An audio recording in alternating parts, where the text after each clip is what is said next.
Right, so we're into the grade C questions. Before we start, I didn't put a mark scheme on question 13. So there are 3 marks for completing the table. One of those marks would be for completing the 2 numbers on the blue bag and the red bag. And then there would be 2 marks for completing the grid. For the probability, there would be 1 mark for correctly writing it out of 12 and 1 mark for getting the right value on top. There'd be a method mark for this, for finding 12ths of 240, and then 1 mark for getting the correct answer. Okay, so grade C questions. This type of question comes up quite often on the non-calculator paper, where they actually give you a sum with all the numbers in. So it's telling you that 54 times 116 is 6,264. And they want you to use that, so they're not asking you to do the maths here, they're asking you to use that knowledge there. Okay? So that means that if you're doing 5.4 times 11.6, all the digits are going to be 6264. All you need to determine is where the decimal point is going to be. Now if you round that to 5 and that to 12, 5 times 12 is 60. So the decimal point there is going to be where it needs to be to make that as close to 60. So the answer is going to be 62.64.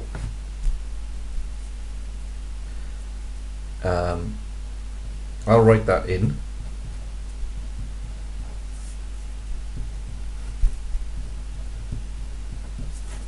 Okay, but you could do that in your head. Okay, so what we've done is we've rounded that to 5, rounded that to 12, 5 12s is 60, so to make that as close to as possible to 60, that's where the decimal point goes. For this one, we're doing 0.5, which is a half, times 120. 0.5 half of 120 is 60. So the answer is still 62.64. And then finally, what we're doing here is 600 divided by 50. Okay, now this time that digit is in the question, that digit is in the question, so these are the digits that are going to be in the answer. So it's going to be 116. Okay, 600 divided by 50 is the same as 60 divided by 5, which is 12. So this answer is going to be 11.6. So it's giving you all the digits. You do some rounding to make the sum easier to work out where the decimal point goes. And there's going to be 1 mark for each of those. Marks of the page, 1, 2, 3, 6, 7, 8, 9, 10, 11, 12, 13 for the page.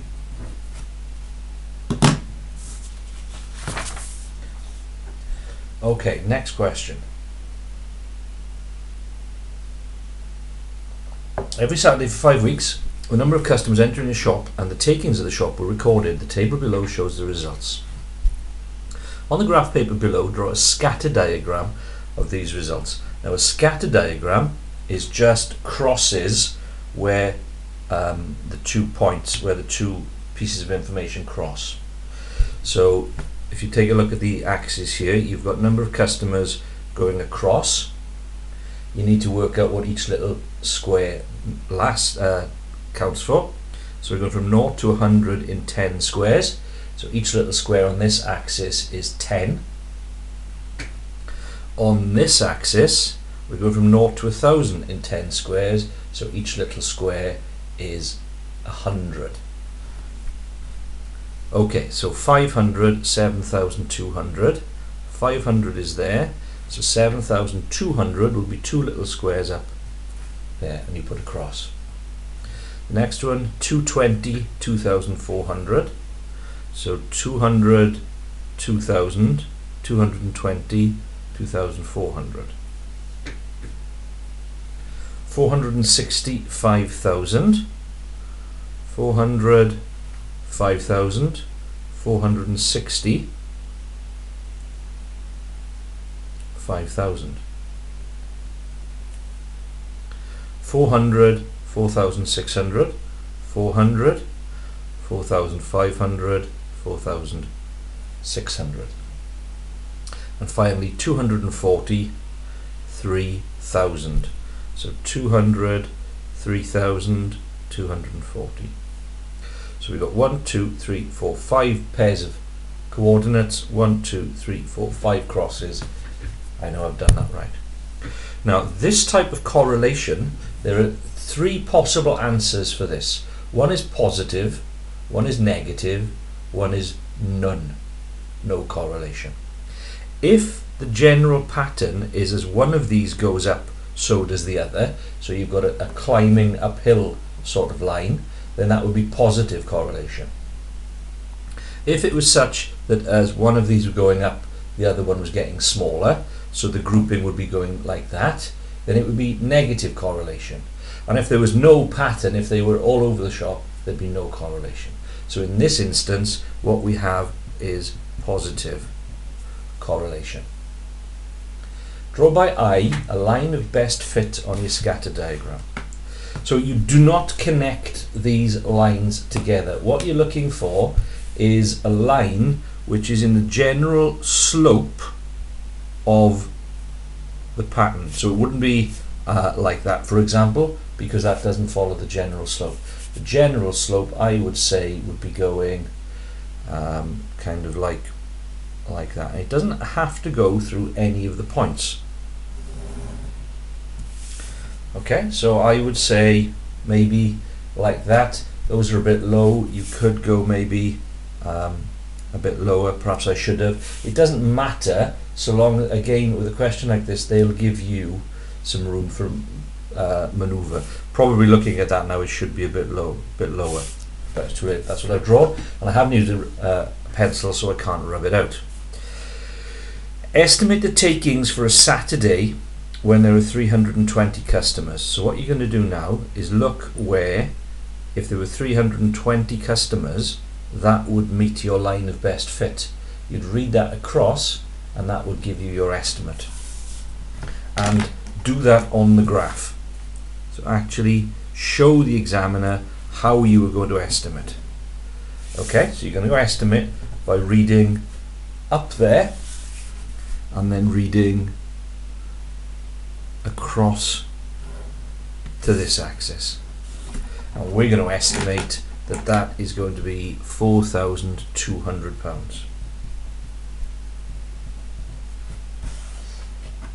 Okay, so those are the stages, and that's all you need to know for a scatter graph correlation question.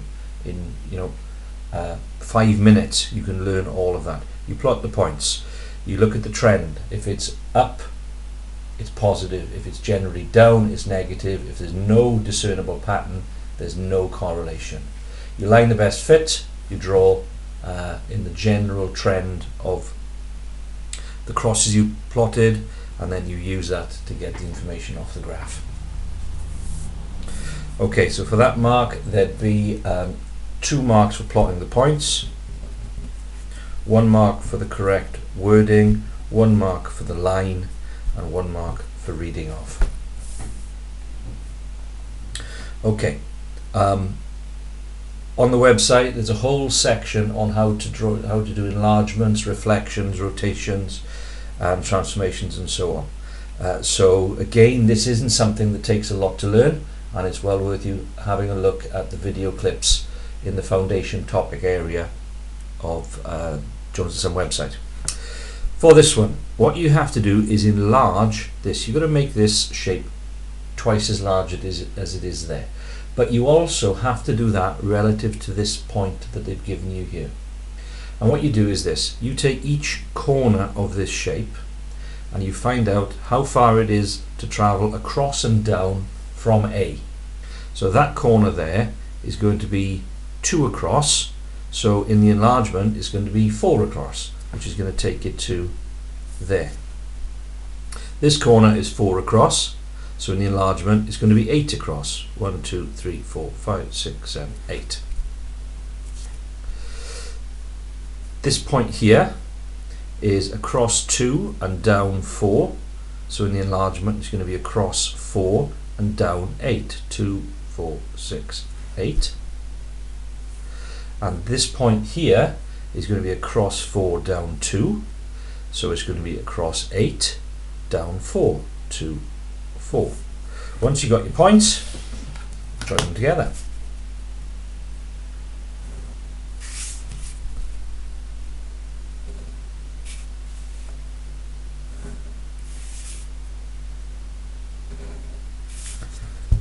Okay, so that's twice as large, and it's twice as large relative to the point, enlargement point that they've given there, A. The next one is a reflection, and when you are reflecting, you have to be told where to put your mirror to make that reflection.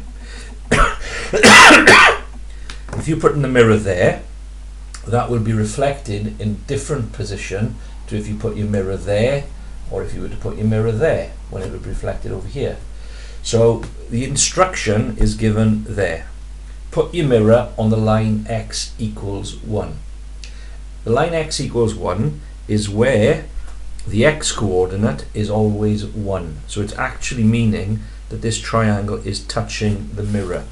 Your mirror line is the line x equals 1.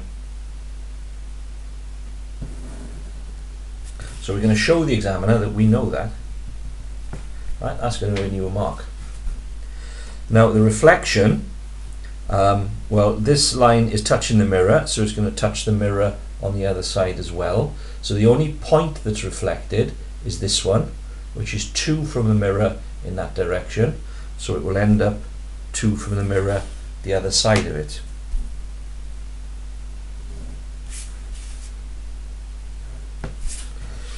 So that's the reflection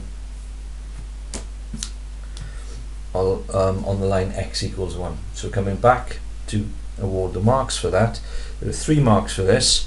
1 will be for using the centre, and 2 will be for the correct enlargement. Okay, so if you'd have enlarged it correctly but moved it over a square or so, so it wasn't relative to A, you could still get 2 out of 3 there. For this one, there's 1 for the correct line, x equals 1, and 1 for the correct reflection. Total for the page, 1, 2, 3, 4, 5, 6, 8, 10. And with a rotation, it's much easier if you use a piece of tracing paper. And in the exam, you are able to ask the examiner for a piece of tracing paper. This is what you do. There are 3 different pieces of information in order to rotate something. 1 is what angle to turn through. So this rotation is going to be 90 degrees. So it's going to go from, say, up the page, a quarter of a turn. Then we've got to know whether it's going to turn this way, clockwise, or this way, anti-clockwise. So that's the second piece of information. So we're going to be turning quarter of a turn that way. And then the third piece of information is where we're rotating from, because again, just like with the reflection, depending where the mirror is put, here it depends where the rotation is put in order to determine where that ends up. So this is the easiest way of doing it. We're rotating about the point 2, 1. So you're going across 2, up 1. That's our rotation point. Put your tracing paper over the shape.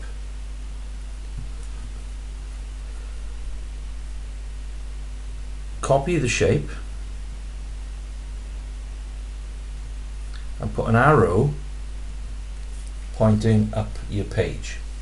Now what you're going to do is put your pen point on the point 2, 1 where we're going to turn about, and then we're going to swivel our tracing paper until that arrow is pointing that way, okay, because that's a quarter of a turn. If it was 180 degrees, we would turn it till it was facing down the page. So we're going to turn it to there, and then where that shape is where the rotation ends up. So we need to look at that carefully now and if I push through, hopefully I can see my marks. So it's there and it's there. Just check that again, go back to the start just to make sure we've got the marks. There's my pen, rotate, rotate, rotate, bang on.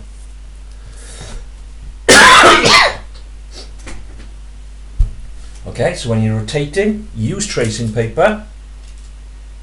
And I gave you tracing paper when we did this as a test. Those are the three important information that you need. You need direction, how much of a turn, where are you turning from. So there's 2 marks for that. 1 mark will be for a 90 degrees clockwise, so the correct turn. And the other mark will be for using the correct point.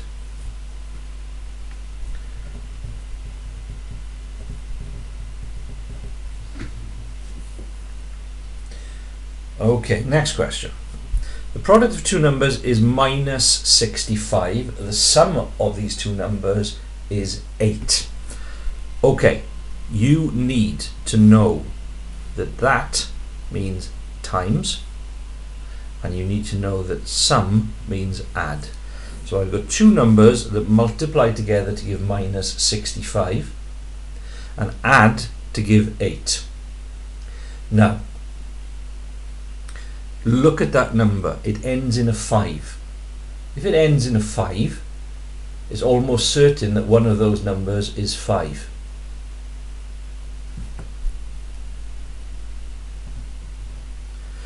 Now, in order to make 5 multiply to give 65, you've got to multiply it by 13. Okay, 5 13s are 65. And in order for that to be negative, when you're multiplying directed numbers, positive and negatives, for a negative answer, one of these is going to be positive, one of them is going to be negative. If the 5 was positive and the 13 was negative, if you added them together, 5 take away 13, you wouldn't get 8. But if 5 was negative and 13 was positive, when you added those together, you would get 8. So the 2 numbers are 5 and 13. And the key to getting into that question, so it doesn't take you ages and ages and ages, is spotting it ends in a 5. It's probably one of those numbers is a 5, because the 5 times table goes 0, 5, 0, 5, 0, 5. Okay, so your method mark for that. My method is 65 ends in 5, so 5 times table. Okay, and then you get a mark. Basically, you're going to get a mark for the 5 and the 13. Leave the method mark. A 5 for the 5, a 5 for the 13, a 5 for the signs. Sorry, 1, not 5, 5, 5. 1 for correctly getting 5, mark for correctly getting 13, and a mark for getting the signs the right way around. Okay, question 18 is a weird one. And the dots there have just come through because I've been using a pen, so they weren't there originally. A square piece of paper is to be folded exactly in half and then folded exactly in half again. The original square piece of paper can be folded in this way to make a square or an isosceles right angled triangle. In each case, draw lines on the original square paper shown below to show where the paper needs to be folded. To make a square, if we fold it in half that way, then we end up with a rectangle.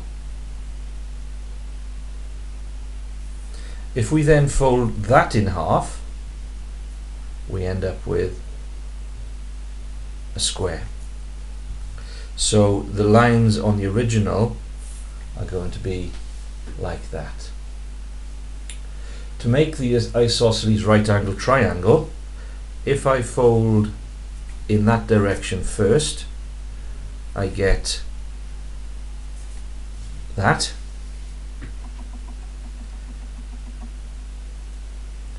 which is an isosceles right-angled triangle. However, it's telling you you have to fold it twice, in half and in half again. So although that is an isosceles right-angled triangle, you haven't folded it enough times. So in order to turn it into another isosceles right-angled triangle, you fold it in half that way, which on your original would be meaning you're folding it twice along the diagonals. When you do that, your shape looks like that. There's your right angle, and there your isosceles. So the marks, although I've drawn these here, the marks are for drawing those and those. So there's 2 marks for that one, 2 marks for that one. Now, unfortunately, with B, because I've reduced the size of this page, you can't do the second part. It doesn't actually fit on the page. But I'll show you what you should have done anyway. Now, this is a loci question, okay? And on the Jones and Son website, there are 2 things for loci. One which tells you or shows you how to draw the loci intro, and then some past paper questions. These come up every year. They're almost always going to be on the non-calculator paper because there's no reason for you to use a calculator, and they're usually worth 3 or 4 marks, so it's well worth you practicing loci. So the points that are nearer to the line AB, so this is the line AB, than the line DC. So what you need to know is what the dividing point is, which takes you from one to the other. And it's going to be a line which is horizontal, line ABDC, which is going to cut this in half. So if you were just to measure this, and again it would be a nicer measurement on the non-reduced paper, but this is 3.2, so halfway is going to be 1.6, and you measure halfway as 1.6 there. Okay, and you draw a line through the shape. Now that line, if you're standing on that line, you're exactly the same distance from AB as you are DC. So if you want to be nearer to AB, then you're going to be on this side of the line. So you're going to shade in that region there. You're in there somewhere. And then if you want to be less than 6 centimeters from the point C, what you would do is you would take your compass, you would open it out to 6 centimeters, put the compass there, and oh, actually it does fit. It does fit. It's just going to be a larger region. Okay, so 6 centimeters. If you are on that curve, you are exactly 6 centimeters from the point C. If you are this side of the curve, you are more than 6 centimeters from C, and if you're this side of the curve, you're less than 6 centimeters from C. So what this question wants is for you to be nearer to AB than DC, which is that purple shade, but also inside this curve. So you have to be in this area there. In that area, you're closer to AB and less than 6 centimeters from C. If you're there, you're outside the 6 centimeter range. If you're there, you're outside the 6 centimeter range and closer to DC, and so on. So there are 3 marks for that. 1 mark for the purple line, 1 mark for the curve, and 1 mark for that green and purple hatch, the region. So total marks for the page: 2, 3, 4, 5, 7, 8, 9, 10, 11, 12.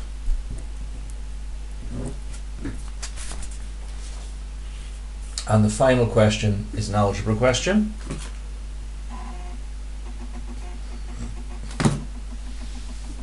Now, when you're factorizing, it means you are pulling things out that are common and putting what's left in brackets.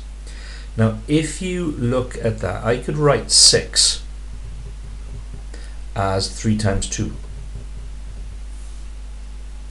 which means both of these parts have got a 3 in them. So that is coming out as a common factor, and if I take the 3's out, what I'm left with is x take 2, and that's factorized. And the way that you check you're right is by multiplying back out the bracket. So you'd have 3 times x, which is 3x, take 3 times 2, which is 6, so I know I've got that right.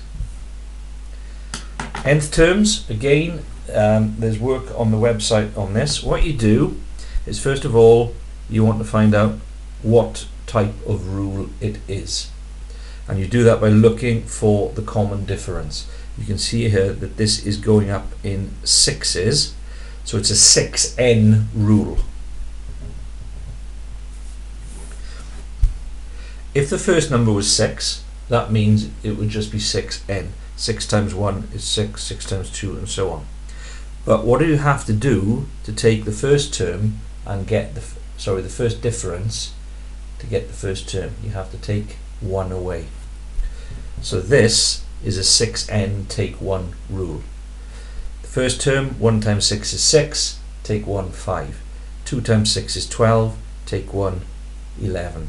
3 6's are 18, take 1 17. 4 6's are 24, take 1 23, and so on. So that's what you do, the method for nth term rules. Find out what the difference is. That gives you what n rule it is.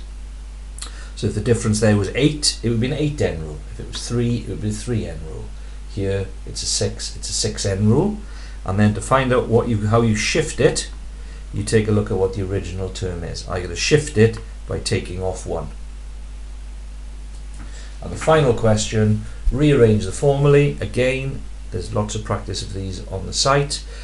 Basically, you are going to apply the rules of algebra, of equations, to get the t on its own. So in order to get the t on its own, the first thing you have to do is get rid of the take 7. You get rid of a take 7, negative 7, by adding 7. If you add 7 to that side, you have to add 7 to that side as well. So the first line is going to be r add 7 equals 5t. Okay, we got rid of the negative 7 from that side by adding 7 to each side.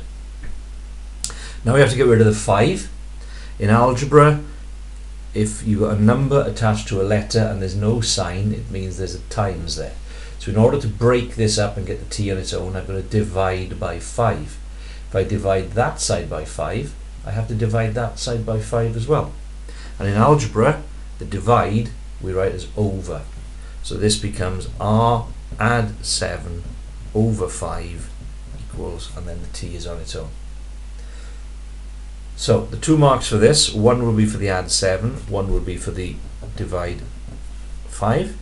For this, 1 mark will be for the n, 1 mark will be for the take 1, and for this, it's for correctly factorizing. Total for the page 5. And that is all the C grade questions that are on that particular paper.